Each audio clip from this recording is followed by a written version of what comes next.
After the extremely controversial Saudi Grand Prix, we've got one race to go, and with the net 0-point difference between Hamilton and Verstappen, it's as if the season had just started and it was an all-or-nothing race. Whoever finishes ahead at Abu Dhabi wins it, and no fastest lap points nor sprint qualifying points have been a factor in giving an advantage for one driver over the other before the season finale. This season has been different from every other, with the first last race tiebreaker since 1974. This one wasn't so much two drivers fighting for a championship as it was two entities, two groups. This championship was more than just Hamilton versus Verstappen. It was Horner versus Wolff and Mercedes versus Red Bull. This championship was not only fought hard by the drivers but also by the team staff, whose bosses seem to have completely lost any professionalism when dealing with each other.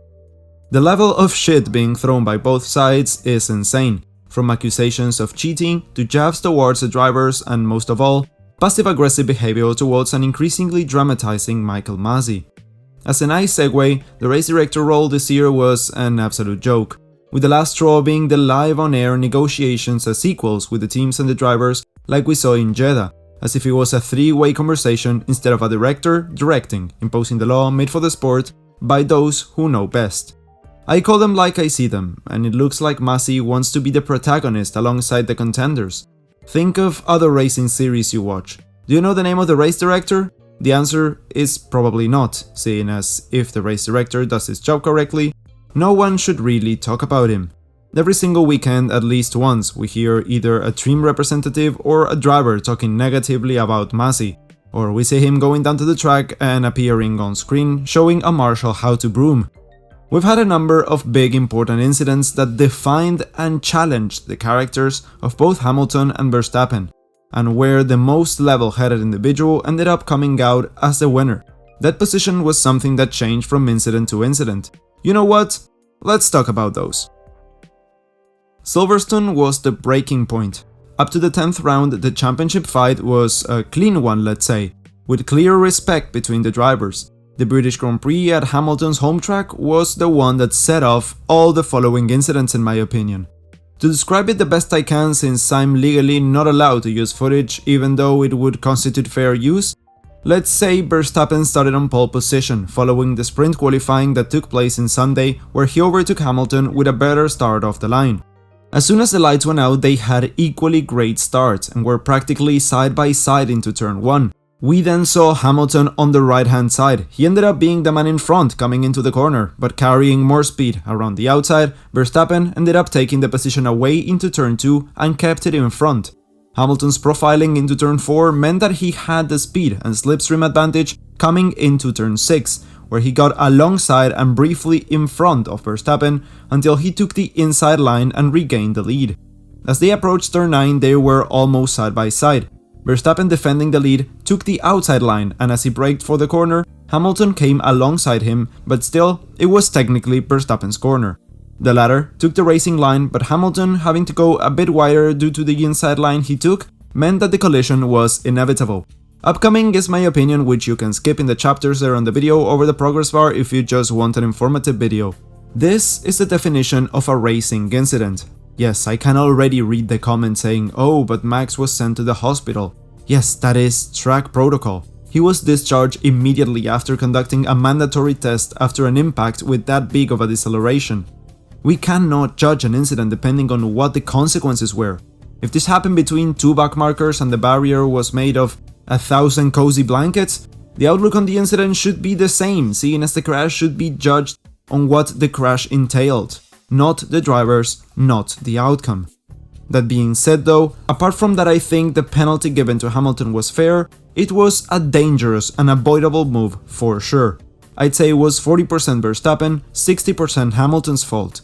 The fact that even with the penalty he was able to win the race just shows the sheer pace the champion had that weekend, and that move could have been dished out at a later time. Monza was the second incident. We thought it was going to be the pinnacle of the battle for the championship. With an outcome that was nothing to laugh about, Verstappen ended up on top of Hamilton in what was an extremely bizarre crash and proves that Silverstone wasn't a fluke. This battle was going to be fought tooth and nail to the last second.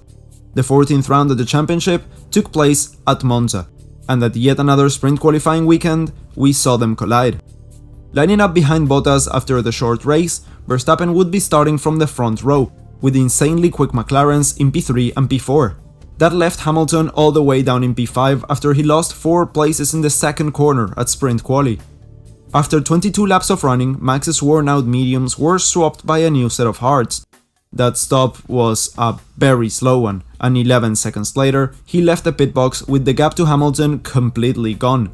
They banked on him getting a slow stop to even dream of overtaking him, and well, that he kinda did.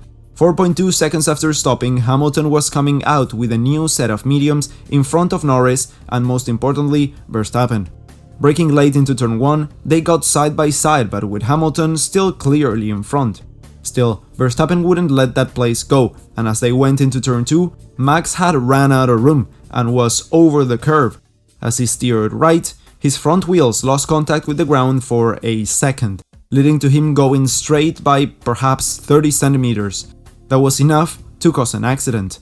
With the wheels intertwined as they were, it's no coincidence that the rears studged, sending Verstappen into the air and over Hamilton, both out of the race. This was one I had to let sit for a few months before drawing any conclusions. As soon as the incident happened, I blamed Hamilton. Then after the race and with more on boards, I thought it was no one to blame. But after researching now and with a cool head, I can confidently say that it was Max Verstappen's fault, for the most part. Coming to turn 1, it was clearly Lewis's corner. With warmer tires, he could have made the move later on during the lap.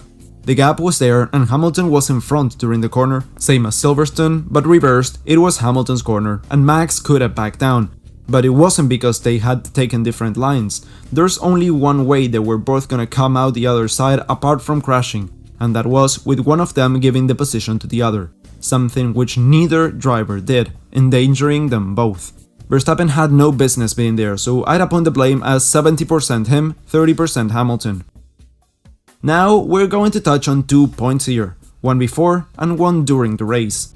I don't know if it's just a coincidence or a plot thickening device, but yes, this was also during a sprint qualifying weekend, so we're 3 out of 3.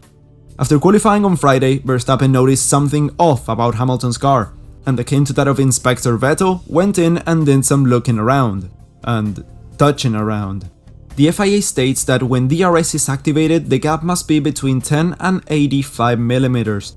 The maximum gap is measured by pushing an 85mm gauge against the gap. If the gauge goes through, then the car has failed the test.